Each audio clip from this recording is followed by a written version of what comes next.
आज हम डिस्कस करेंगे आपकी 10th क्लास की एनसीईआरटी बुक का जो फर्स्ट चैप्टर है रियल नंबर्स का।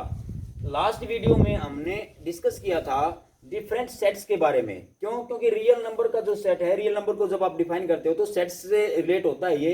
इसी कारण से मैंने फर्स्ट वीडियो में आपके सेट्स के बारे में बताया था कि नेचुरल नंबर का सेट है, रियल नंबर का सेट है, सेट ऑफ कॉम्प्लेक्स है या सेट ऑफ रेशनल्स है, वो कैसे आप हम डिफाइन कर चुके हैं लास्ट वीडियो में। अगर किसी बच्चे ने नहीं नोट किया है तो आप नोट कर लें, लास्ट वीडियो को देख लें। आज हम स्टार्ट करने जा रहे हैं आपकी फर्स्ट एक्सरसाइज का जो पहला कॉन्सेप्ट है लेमा। सबसे पहला जो टॉपिक पड़ता है आपके पास, लेमा क्या होता है। ये कहता है lemma is a proven statement which is use to prove other statements. यानी एक ऐसी स्टेटमेंट जो अपने आप में प्रूव है। यानी वो मैंने कहा ना, lemma is a proven statement. Proven का अर्थ हुआ ऑलरेडी प्रूव्ड है ऐसी स्टेटमेंट, बट जिसको हम यूज करते हैं किसी दूसरी स्टेटमेंट को प्रूव करने के लिए, ठीक है, उसको बोलते हैं lemma. Therefore lemma is a proven statement which is used to prove the other statements.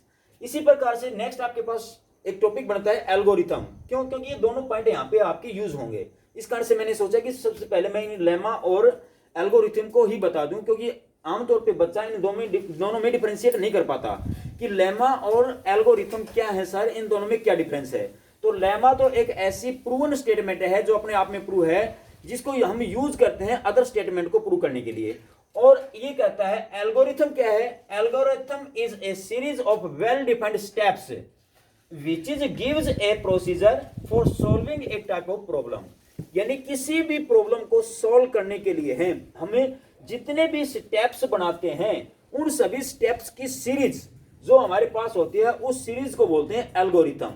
अभी मैं आपको एक एग्जांपल देके बताऊंगा कि ये सीरीज कहां बन गई, कैसे सीरीज हुई, उस सीरीज को आप एल्गोरिथम कैसे कहेंगे, ठीक है। यानी हमारे पास किसी एक विशेष टाइप की प्रॉब्लम को सोल्व करने के लिए जितने भी स्टेप्स आपने यूज किए, सपोज करो आप किसी क्वेश्चन को सोल्व करना चाहते हो, तो उस क्वेश्चन को सोल्व करने के लिए आपने पहला स्टेप कौन सा उठाया, यानी फर्स्ट स्टेप आपका कौन सा है, सेकंड स्टेप में आपने क्या किया, थर्ड स्टेप आपका कौन सा है, और लास्ट तक जब तक आपकी स्टेटमेंट पूर्ण नहीं हो जाती तो आपने जितने भी स्टेप्स इंक्लूड किए तो उनकी एक सीरीज बन गई है। यानी first step, second step, third step, fourth step and the last step, तो वो एक सीरीज हुई। उस सीरीज को ही आप बोलते हो एल्गोरिथम। यानी किसी प्रॉब्लम को सोल्व करने के लिए जितने भी स्टेप्स आपके सीरीज के हुए वही आपकी एल्गोरिथम है। तो लेमा में और एल्गोरिथम में ये डिफरेंस है। ये तो आपका स्टेप्स की एक सीरीज है और वो आपकी एक प्रूवन स्टेटमेंट है जो हमें यूज करनी होती है किसी दूसरे रिजल्ट को प्रूव करने के लिए।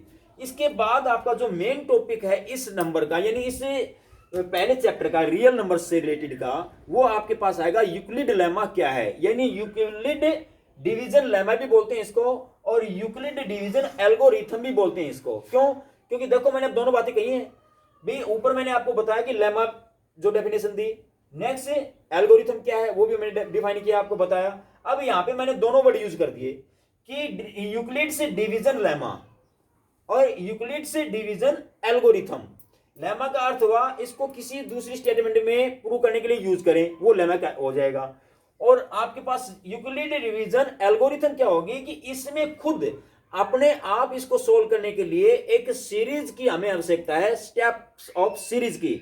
इस कारण से इसको यूक्लिड डिवीजन एल्गोरिथम भी बोलते हैं, वो अभी हम डिस्कस करेंगे। तो क्या कहता है वो डिवीजन लेमा है क्या।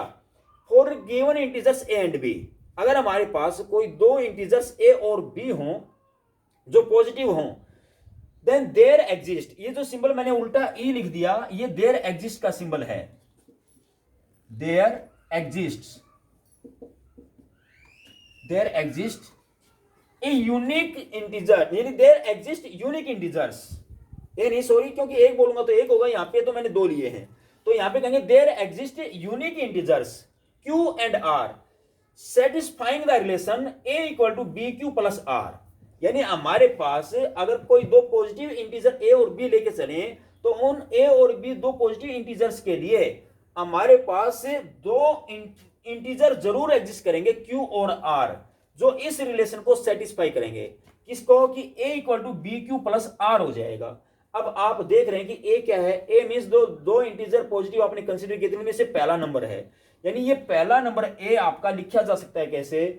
दूसरा जो इंटीजर था क्यू, मल्टीप्लाई करें उसको क्यू से, यानी दूसरा जो इंटीजर था आपका बी, उसको मल्टीप्लाई करें क्यू से और प्लस में करें आर। मतलब ये हुआ कि अगर मैं इस ए को डिवाइड करूं, क्योंकि ये डिवीजन लेमा है तो डिवाइड कर रहे हैं हम इसको, ए को डिवाइड करें किसी इंटीजर, किससे, सपोज करो दूसरे इंटीजर बी से, तो यहां से कुछ आपका आंसर आएगा, यानी जिसको आप क्यू से रिप्रेजेंट कर सकते हो, यानी कोई ना कोई क्यूसेंट आपका आएगा जो एग्जिस्ट करता है, किसी ने किसी पे तो जाएगा ये, और फिर हो सकता है आपका एक कंप्लीट डिवाइड कर दे, या हो सकता है कुछ रिमाइंडर बच जाए, तो आपके पास लास्ट चांस बचता है कि रिमाइंडर बचे आर। ठीक है, तो आप इस ए को कैसे लिख पाएंगे भाई, हमने छोटी क्लासेस में सीखा क्या, इसको तो बोलते हैं डिविडेंड, इसको बोलते हैं डिवाइजर, इसको बोलते हैं क्यूसेंट, इसको बोलते हैं रिमाइंडर। ठीक है, तो हमारे पास जो डिविडेंड होता है डी, यानी यहां लिख देता हूं मैं डिविडेंड इज इक्वल टू होता है divisor into quotient, divisor into quotient plus में रिमाइंडर।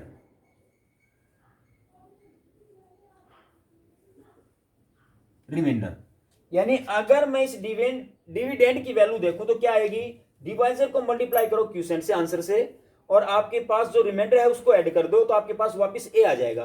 तभी तो मैंने लिखा कि ये ए इक्वल टू इन दोनों का प्रोडक्ट बी इंटू क्यू, ये लिखा है, प्लस में रिमाइंडर आर। तो ये इसको यूक्लिड से डिवीजन लेमा बोलेंगे। ये यूक्लिड डिवीजन लेमा है जहां पे आपके आर की जो वैल्यू है, यानी आर क्या है, रिमाइंडर, ये जो नीचे रिमाइंडर बचता है इसकी वैल्यू कहां लाई करेगी, जीरो या जीरो से बड़ी होगी, क्योंकि रिमाइंडर जीरो या जीरो से बड़ा ही होगा, और लेस देन रहेगा बी, बी मींस डिवाइजर, यानी ये जो वैल्यू आपके पास बचेगी ये हमेशा आपकी डिवाइजर से छोटी रहेगी, लेस रहेगी। इस कारण से आप इसकी कंडीशन डाल सकते हो कि जीरो से बड़ा या इक्वल और छोटा होगा किससे, बी से, यानी where zero less than equal to r less than b, ये कंडीशन रहेगी और वो इसको सेटिस्फाई करेगा। इसको बोलते हैं यूक्लिड डिवीजन लेमा। ये आपका यूक्लिड डिवीजन लेमा है। एक एग्जांपल लेके चलें, अगर मैं छोटे से नंबर को डिवाइड करूं, सपोज करो आपके पास आपने 17 कोई नंबर लिया, उसको आपने डिवाइड किया 3 से, इसका मतलब डिविडेंड हुआ 17 और डिवाइजर आपका हुआ 3। अगर इस डिवाइजर से आप इसको डिवाइड करो तो कितने पे जाएगा, आप सभी जानते हैं, डिवाइड करना सभी जानते हैं, 3 5 15, यानी 5 पे जाएगा, क्या बचेगा, रिमाइंडर 2, ये आपका रिमाइंडर हुआ। तो हम लिख सकते हैं दिस 17, यानी जो ए था आपका वो 17 है की बार, तो 17 इक्वल टू कैसे भाई, इन दोनों का मल्टीप्लाई, यानी 3 इंटू 5 प्लस में रिमाइंडर यानी प्लस में 2, we can write it as, यानी 17 can be written 3 into 5 plus 2, ऐसे लिखा जा सकता है। और अब आप देखना भी चाहे तो देख सकते हैं कि आपके पास जो रिमाइंडर आर आया 2, इसकी वैल्यू आपकी डिवाइजर 3 से लेस है।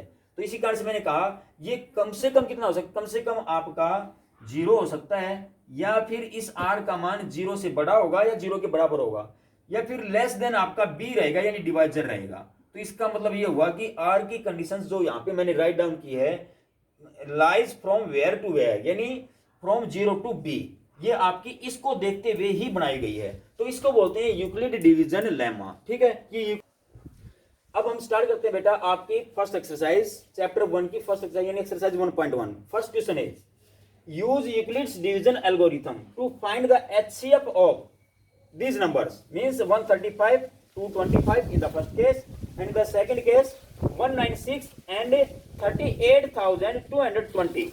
यानी हमें HCF बताना है इन दो संख्याओं का। ये दो पार्ट हुए पहले क्वेश्चन के, किसकी हेल्प से भाई, यूक्लिड से डिवीजन एल्गोरिथम की हेल्प से।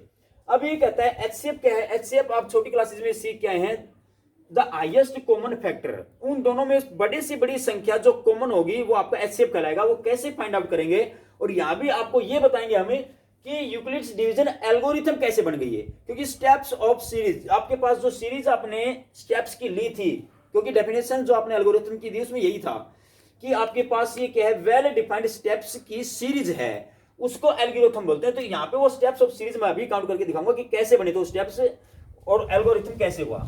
तो सबसे पहले HCF निकालने के लिए हम डिवीजन मेथड यूज करेंगे। डिवीजन मेथड यूज करने के बाद ही मैं यूक्लिड डिवीजन एल्गोरिथम लगाऊंगा उसके हेल्प से, उसको आपको जल्दी समझ में आ जाएगा उससे। सबसे पहले आप एलसीएम निकालिए। एलसीएम निकालने के लिए हम क्या करते हैं भाई, जो छोटा नंबर है उससे डिवाइड करते हैं बड़े वाले नंबर को। 225 is bigger than 135, so we must divide 225 by 135। अब देखिए किस पे जाता है ये, यानी इसको तो आप डिविडेंड बोल सकते हो, डिविडेंड है, ये आपका डिवाइजर है। किस पे जाएगा? 135 2 पे लेके जाओगे, 2 से मल्टीप्लाई करोगे कितना हो जाएगा? 270, जो कि इससे बड़ा है वो तो जाएगा नहीं, इसका मतलब 1 पे जाएगा, ये 1 पे जाएगा। तो 135 माइनस कीजिए, माइनस करो, क्या बचेगा? 0, और ये आपके 12 माइनस 3 9 90। ठीक है, अब आपका जो रिमाइंडर हुआ उस रिमाइंडर को आप डिवाइजर बनाइए, और जो डिवाइजर है उसको डिविडेंड बनाइए। यानी आपका 90 तो बन जाएगा डिवाइजर, यानी जो यहां पे आपने डिवाइजर लिखा है इस फॉर्म का 90 को बना दे, जो रिमाइंडर बचा उसको, और यहां पे इस सिंबल को इस फॉर्म में बना दे डिवाइजर को अंदर लिख के। 135 आपका डिवाइजर यहां लिखा जाएगा। अब फिर डिवाइड करो, 90 से डिवाइड करते हैं तो आपके पास 19 2 जा 180, जो इससे ग्रेटर होगा, इसका मतलब 1 पे जाएगा, 2 पे नहीं जाएगा। तो 19 1 जा 90, माइनस करो, क्या बचेगा? 5, और 13 minus 9 4 45। We are left with 45 as the remainder. इस केस में आपका 45 रिमाइंडर हुआ। अब इसका अर्थ यह होगा कि इस रिमाइंडर को फिर से आप डिवाइजर बनाओ, और जो ये डिवाइजर था उसको डिविडेंड बनाओ। यानी यहां पे ये सिंबल लगा दो डिवाइड का, डिवीजन का, और इसके अंदर रखो आप इस डिवाइजर को 90 को, फिर डिवाइड करो। 45 2 जा, अब ये 2 पे गया, कंप्लीट हुआ 90, और आपका रिमाइंडर हुआ 0। यानी 90 माइनस 90 करेंगे तो आपका कैंसिल हो जाएगा, 0 रिमाइंडर बचेगा। इसका मतलब प्रोसेस आपकी कंप्लीट हुई। ये स्टेप बाय स्टेप जो आपने किए हैं, ये आपका क्या है? ये एल्गोरिथम ही है। लेकिन यूक्लिड्स की फॉर्म में कैसे लिखेंगे, जो हमने सीख लिया था। यूक्लिड ने क्या कहा था? यूक्लिड ने कहा था कि आपके पास दो इंटीजर्स के लिए, यानी ए और बी, दो इंटीजर अगर आप लेके चले तो उनमें ए किसके बराबर होता है? बी क्यू प्लस आर, इसके बराबर होता है। इस फॉर्म में लिख के दिखाइए, जहां पे इस आर की जो वैल्यू है वो 0 या 0 से बड़ी है और लेस देन बी है। तो ये फॉर्म आप इस क्वेश्चंस को उस स्टेटमेंट में कन्वर्ट करेंगे, वो आपका एल्गोरिथम बन जाएगी। ठीक है, कैसे लिखें? पहला नंबर आपका कौन है? ए, यानी जिसको आपने डिवाइड किया था। यहाँ पे ये वो नंबर है ए जिसको आप डिवाइड कर रहे हैं, क्योंकि मैंने राइट डाउन करके भी दिखाया था आपको कि ए को डिवाइड कीजिए किससे? बी से, इसका मतलब डिवाइजर बी है। तो यहाँ पे डिवाइजर कौन है आपका? 135, तो ये बी हुआ। डिवाइड किसको कर रहे हैं? 225 को, तो ये डिविडेंड हुआ। इसका मतलब ये ए है, ए इक्वल टू, यानी 225 इक्वल टू, जैसे इसको लिखना चाहिए स्टेप में, A equal to B Q plus R. A हुआ 225 इक्वल टू बी, बी आपके पास है 135 इंटू क्यू, क्यू जो आंसर आया 1, प्लस में आर जो रिमाइंडर बचा 90। यानी ये हुआ आपका पहला स्टेप। क्योंकि यहां तक की प्रोसेस डिवीजन की आपने अप्लाई की थी, इसमें डिवाइजर आपका 135, क्यूसेंट आपका 1, रिमाइंडर हुआ 90। तो आप इसको कैसे लिख सकते हैं? एक स्टेप में ऐसे लिख सकते हैं यूक्लिड्स की हेल्प से। यूक्लिड ने ऐसे कहा था, यह हुआ आपका फर्स्ट स्टेप। और हमने इसको डिफाइन किया था कि well defined series, A series of well defined steps, यानी जो सीरीज बनी है ऐसे सीरीज बन जाएगी। ये तो पहला स्टेप हुआ है, दूसरा आएगा, तीसरा आएगा, तो सीरीज बन जाएगी, और सारे के सारे वेल डिफाइंड स्टेप हैं। ठीक है, तो इसका मतलब ये एल्गोरिथम बन जाएगी। अब नेक्स्ट को देखो कैसे लिखेंगे। नेक्स्ट केस में आपने इस रिमाइंडर को बना दिया डिवाइजर, और जो आपका डिवाइजर था उसको बना दिया आपने डिविडेंड। इसका मतलब ये ए हुआ, ये ए है, ये बी है, और ये क्यू है, नीचे जो बचेगा रिमाइंडर वो आर है। यानी नेक्स्ट स्टेप में आप लिखेंगे 135 equal to 135 is equal to, यानी इसकी जो ये संख्या है ये यहां पे आपका ए बन जाएगा। ठीक है, यानी डिविडेंड बन जाएगा। 135 इक्वल टू कौन किससे डिवाइड कर रहे थे? 90 से, तो ये 190 यहां पे आएगा 90, यानी बी इंटू क्यू, क्यू यानी जो आंसर आया 1, ये भी 1, प्लस में रिमाइंडर आया 45।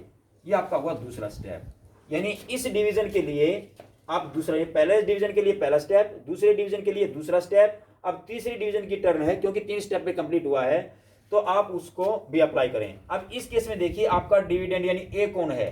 डिविडेंड ए यानी 90, तो यहां लिखेंगे आप 90 इज इक्वल टू डिवाइजर कौन है जिसे डिवाइड कर रहे हैं वो है बी, यानी 45। यहां पे ये हुआ 45 इंटू आंसर क्या आया आपका 2, ये लिखेंगे 2, यानी ये क्यू है, b into q, b divisor, q यानी क्यूसेंट 2, प्लस में रिमाइंडर क्या है इस केस में 0। ये आपका हुआ थर्ड स्टेप। तो आपने क्या देख दिया कि तीनों वेल डिफाइंड स्टेप्स की जो सीरीज बन गई है ये आपकी यूक्लिड एल्गोरिथम है। एक बात और नोट करें जो मैंने वहां पे कंडीशन लिखी थी कि आर की वैल्यू 0 और बी के बीच में है, यानी आर 0 या 0 से बड़ा है और बी से छोटा है, बी का मतलब डिवाइजर से छोटा है। तो आप देख सकते हो प्रत्येक केस में, पहले केस में रिमाइंडर कौन है 90, डिवाइजर कौन है, डिवाइजर है 135, तो 135 से छोटा है 90। फिर दूसरे केस में रिमाइंडर है 45 और आपका डिवाइजर है 90, तो ये आपका रिमाइंडर इस डिवाइजर से भी छोटा है। इस केस में आपका रिमाइंडर कौन है 0, डिवाइजर कौन है 45, ये 0 आपका इससे छोटा है। तो इस आर की जो वैल्यू है बी से हमेशा छोटी रहेगी, बट 0 या 0 से बड़ी होगी, यानी 0 भी हो सकती है, जैसे इस केस में 0 होगी है, ठीक है, 0 रहेगी या तो या 0 से बड़ी होगी। क्यों? क्योंकि आप इस केस में ऐसे नहीं लिख सकते कि ये माइनस का बन जाएगा, माइनस का ऐसा नहीं है। यहाँ पे जो वैल्यू बचेगी या तो रिमाइंडर बचेगा कुछ, नहीं तो फिर 0 ही बचेगी, रिमाइंडर नहीं बचेगा तो 0 बचेगा, सीधी सी बात है। तो इनको कहते हैं well defined series of steps, a well defined series of steps, इसी को बोलते हैं algorithm, is known as algorithm, an algorithm. ये आपकी एल्गोरिथम है। अब इसी प्रकार से आप अपने सेकंड क्वेश्चन को कर सकते हैं आसानी से। सेकंड क्वेश्चन यानी फर्स्ट क्वेश्चन का सेकंड पार्ट क्या है आपके पास। हाँ, एक बात आपने बेटा यहाँ पे छोड़ दी, कौन सी, कि ये एल्गोरिथम तो आपने बना ली, लेकिन इसमें क्वेश्चन में उसने कहा था कि इसका एचसीएफ भी फाइंड आउट कीजिए, इसका एचसीएफ भी फाइंड आउट कीजिए, जो मेन पॉइंट है। अब आप यहां से एचसीएफ फाइंड आउट कर सकते हैं। लास्ट में जो आपका डिवाइजर होता है, कंप्लीट प्रोसेस को अप्लाई करने के बाद जहां पे रिमाइंडर 0 आता है, तो आपका जो लास्ट डिवाइजर बनेगा वही आपका एचसीएफ होगा। तो इस केस में लास्ट डिवाइजर कौन है जो रिमाइंडर 0 देता है, वो 45 है। देयरफॉर एचसीएफ इज, इसका एचसीएफ हुआ 45, यानी यहां से आप बता सकते हो। और छोटी क्लासेस में भी आपने एचसीएफ काउंट करने सीखे, तो आप वहां से भी मैच कर सकते हो, आपका आंसर यही आएगा। लेकिन यूक्लिड के लिए कहता हो कि यूजिंग यूक्लिड डिवीजन एल्गोरिथम, तब आप इस स्टेप सीरीज से करेंगे, आपका एचसीएफ लास्ट डिवाइजर होगा, आप मैच कर सकते हैं इसको, ठीक है। इसी प्रकार से आपका सेकंड जो पार्ट है वो क्या है, इसमें ये आपका छोटा है, यानी 196 जो है वो छोटा नंबर है एज कंपेयर टू 38,220 से। तो आप इसको तो लेके चलें डिविडेंड, इसको डिवाइजर लें, यानी 196 से डिवाइड करें 38,220 को। बोलिए भाई किस पे जाएगा, ये तो बड़ी संख्या है, 38,000 है, ये केवल 196 ही है। तो पहले 3 अंक देख लीजिए, पहले 3 अंक से जैसे इसमें देखें 19 38 ज्यादा हो जाएगा, 2 पे जाएगा तो ये 1 पे चला जाएगा। 196 और 196 माइनस करें, 12 में से 6 जाएगा तो 6 बचेगा, और यहाँ पे 17 में से 9 जाएगा तो 8 बचेगा, 2 में से 1 जाएगा तो 186 आपके पास रिमाइंडर बचेगा। अब आप इसको डिवाइजर ना करें, एक बात का ध्यान रखें, यहाँ पे तो आपके तीनों अंक यूज हो चुके थे, इस कारण से आपका जो रिमाइंडर था उसको आपने डिवाइजर की फॉर्म बना दी, डिवाइजर के रूप में यूज किया। लेकिन यहाँ पे आप 186 को अभी डिवाइजर नहीं कर सकते, क्यों? क्योंकि इसमें अभी 2 डिजिट और रेस्ट हैं। तो पहले कंप्लीट डिवाइड करो, उसके बाद जो बचेगा रिमाइंडर उसको डिवाइजर बनाएंगे। ऊपर से आप 2 को लीजिए बेटा, 2 को काउंट कीजिए। अब देखो किस पे गया ये 186, यानी आपके पास रहेगा 1862 बनाना है, 10 पे करेंगे तो आपके पास 1960 हो जाएगा, ज्यादा आएगा, यानी आपका ये 9 पे जा सकता है। 9 6 जा 54, 5 9 9 जा 81 और 5 86, ये भी मुझे लगता है ज़्यादा बनेगा 86, यानी 8 बचेंगे, और 9 कम 9 8 27 चला जाएगा, कंप्लीट है, ठीक है। अगर आप 196 को मल्टीप्लाई करते हैं 9 से तो आपके पास संख्या ये आती है 1764, ठीक है। माइनस करें, जैसे 9 6 का चम्मन करें 5, 9 9 81 5 86 8, 9 कम 9 और 8 17, सही है। 12 माइनस 4 8, ये बच जाएगा आपका 5, 15 माइनस 6 9, और यहां से बचेगा आपका 0 0, 98 आपका रिमाइंडर बचता है। एक अंक और बचता है आपके पास, यानी एक डिजिट और है 0, इसको भी काउंट करो 980। अब देखो किस पे जाता है ये 5 पे कंप्लीट चला जाएगा, 5 6 जा 33, 5 पे 9 जा 45 प्लस 3 यानी 48, 4 5 1 जा 5 प्लस 4 9, यानी कंप्लीट हुआ भाई, रिमाइंडर 0। इसका अर्थ ये हुआ कि आपने जब 196 से इसको डिवाइड किया तो आपका रिमाइंडर डायरेक्ट 0 आ गया है, क्योंकि ये तो आंसर आएगा कंप्लीट। अब यहां से आप कहोगे सर आपने ये प्रोसेस ऐसे नहीं लगाया कि जो रिमाइंडर बचा उसको डिवाइजर बना दिया, यहां तो नहीं किया आपने। अब करेंगे यहां से आगे करेंगे भी क्या कि रिमाइंडर आपका कंप्लीट डिवीजन हुआ है, ये तो कंप्लीट डिवीजन होने से रिमाइंडर आपका 0 हुआ है, तो आगे आपको डिवीजन की प्रोसेस लगानी कोई कंपलसरी नहीं है, क्योंकि ये कंप्लीट हो चुकी है। यानी आप कैसे कह सकते हैं कि ये जो आपका 38 220 is equal to b into q, ये आपका बी ये क्यू 196 इंटू 195 प्लस में रिमाइंडर क्या है 0, यानी एक ही स्टेप में आपकी प्रोसेस कंप्लीट हो गई है। हालांकि यहां तो हमने डिवाइड करके दिखाया, डिवाइड में ही 3 स्टेप यूज हुए हैं, लेकिन रिमाइंडर नहीं बचा कोई ऐसे, क्योंकि जब तक आपकी कंप्लीट डिवीजन नहीं हो जाती तब तक आप रिमाइंडर को डिवाइजर ना बनाएं। ठीक है, एक ही स्टेप में आपकी प्रोसेस कंप्लीट हुई, यानी हम लिख सकते हैं 38,220 को 196 गुणा में 195 प्लस में 0, ये लिखा जा सकता है। तो ये आपका बी हुआ, ये आपका क्यू हुआ, प्लस में ये आपका आर हुआ, और ये आपका ए हुआ, जो कि आपकी यूक्लिड डिवीजन एल्गोरिथम है उससे मैच करता है। तो एक ही स्टेप में आपकी प्रोसेस कंप्लीट है। ठीक है, तो इसको यूक्लिड डिवीजन लेमा में आपने कन्वर्ट कर दिया। अब इसका एचसीएफ देखिए, एचसीएफ क्या होगा? एचसीएफ का मीनिंग ये है कि जहां भी आपकी प्रोसेस कंप्लीट होगी है तो उसका डिवाइजर कौन था? प्रोसेस तो कंप्लीट यहां हुई है डिवीजन के आगे, तो इसका डिवाइजर कौन था? 196, तो 196 ही इसका एचसीएफ रह जाएगा। Therefore HCF is equal to 196।